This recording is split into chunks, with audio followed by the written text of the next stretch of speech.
analyst and lecturer, Dr. Jonathan Asante-Oche.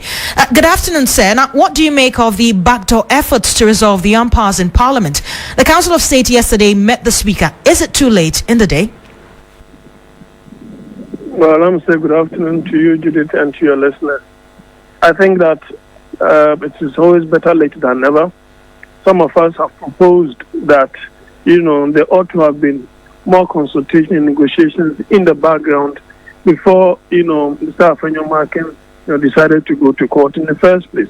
His attempt at, arm twisting the Speaker or the other side of Parliament, was born out of bad faith. And that is the more reason why we find ourselves where we are, where we find ourselves. It's just unfortunate because to come to the understanding that when you use the court to settle processes that ought to have been done through negotiation, you may have judgment on your side, but there will never be peace among yourselves because it is either you lose or you win. And when you do that, from that time, henceforth, there will not be any kind of compromises or consensus building. So it is very good that the Council of State is wading into this matter so that we settle the problem. Now, is it not interesting that the Chief Justice will suggest to us that the country, how can we, the Parliament of the country also, if we are in crisis, why should that be? That the Parliament, should be closed down and blah, blah. You yourself, you went uphill, muddied the waters, came down to ask who did that. You are part of the problem because you have been meddling in the affairs of politics. Things that for some of us, the Supreme Court ought to stay off. Because when that happens consistently, it is enough consistently under your regime. It is becoming a notorious fact that you have been meddling in things that are political. And most often than not, the report or the judgment or, so to speak, have always been one-sided. And so you cannot be the problem creator and still suggest that we are in crisis and we ought not to be there. So I'm happy that the Council of State, as long as, has decided to wade into the matter. And sometimes you also have to bear in mind that the way and manner things are said about the Speaker, when you go back to Parliament, how is your relation going to be like? Is it just going to be professional only, or it is still going to be that of compromises, consensus, and so on and so forth? Some others can't tell whether there's going to be a friendly atmosphere in Parliament going forward because I think that the waters have become too muddied, for all of them. But don't you think that this might be too late in the day because some may suggest that the Council of State should have met with the Speaker much earlier before this issue became more rampant in court? What do you think? Yeah, certainly they ought to have done so earlier, but they themselves have been very ineffective with respect to the way and manner they've been advising the President and to stay his hands from doing certain things. And so they don't really know their real mandate when it comes to things of that nature because they have been cowed into submission. Other than that, they should have waded into this matter long ago, as you rightly pointed out. But I would say that it's better late than never. And even that, we don't know whether they will be able to resolve the issue amicably. Right now, briefly before you go, some have suggested, and you have also made the point that the two parties should have resorted to dialogue instead of resorting to court. This could definitely affect the trust between the leader of the MPP caucus, Alexander Afenyo-Markin, and the Speaker of Parliament. But what do you think? How can they work together going forward? Well, sometimes you just have to eat a humble pie. You can say that in the heat, of the emotions, you misspoke at certain times, you retract and you apologize officially at the plenary. We are good to go. That for me will douse all the passions within anyone. That for me is the way to go. Because some of us felt that, look, asking the Speaker to declare this seat vacant, yes, that is what the law is saying. Okay, somebody is seeking interpretation. In the first place, when Afenyo-Markin heard that, and according to a chairman, he ought to have consulted. In actual fact, if you do the swapping and the NDC becomes majority, NDP becomes minority, to what end? How many days do we have to go for election? That is why some of us felt that in the background, why can't the NDC come out and say, the NDC caucus come out and say that, looking at the trend and what the Supreme Court has been doing over the period, they are no longer interested in who becomes the majority, who is the minority. After all, 7th of December, Ghanaians will decide whom they want to give the greater majority to. When you mount such a moral high ground, that for me is a way of letting the Supreme Court know that their hands will have been burnt. And you don't need it. Ghanaians themselves will decide who becomes the majority. So with this, what I said earlier on, I think that if he apologizes, it's all well and good. Right. The NDC people, they are evil and all those things. I mean, such name calling were not good enough. That's why I described him as someone who was immature emotionally.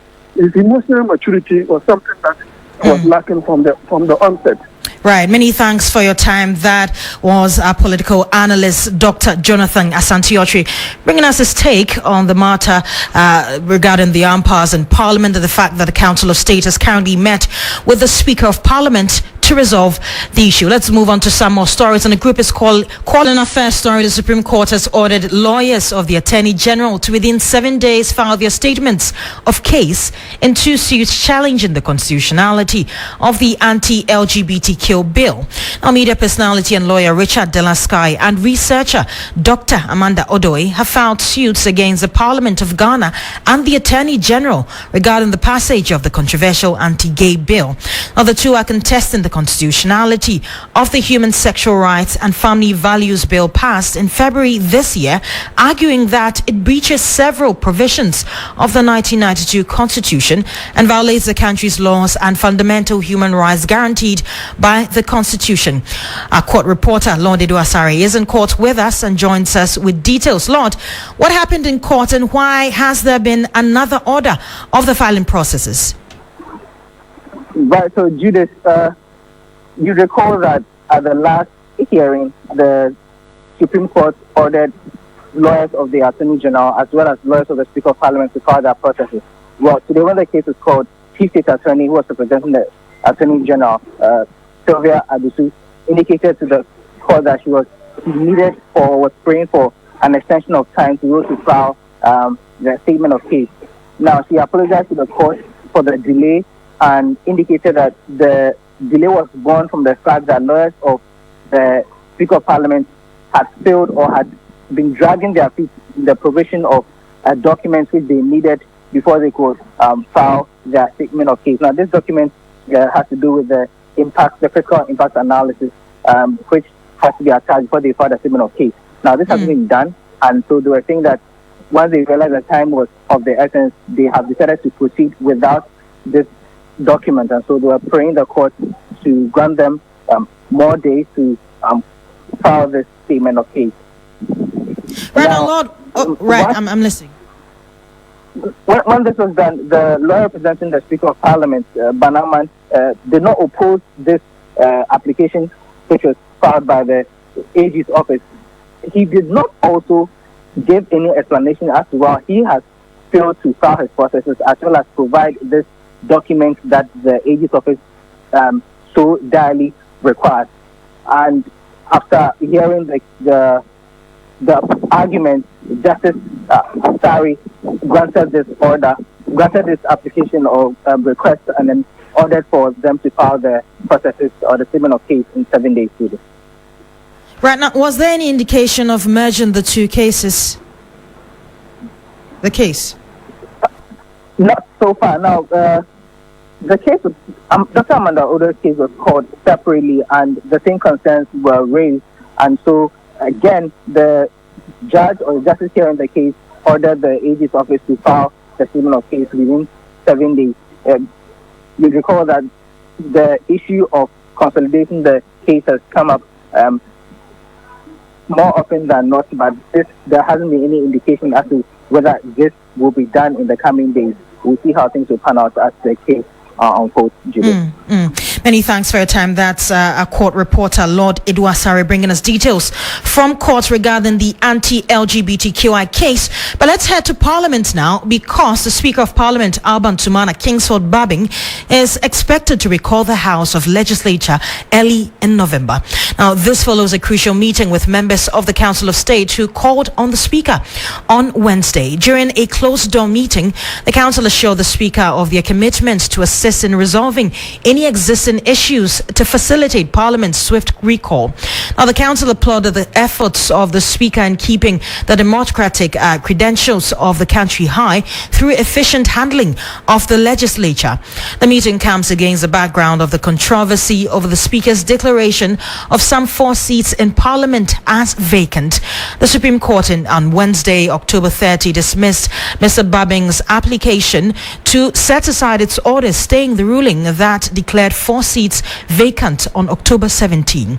Now, according to the Apex Court, the grounds of Speaker's application for the Apex Court to set aside its order on October 18, 2024 has no merit. According to the court, the Speaker's submission that it had no jurisdiction in the matter was misconceived because the matter in question was a clear case of constitutional interpretation.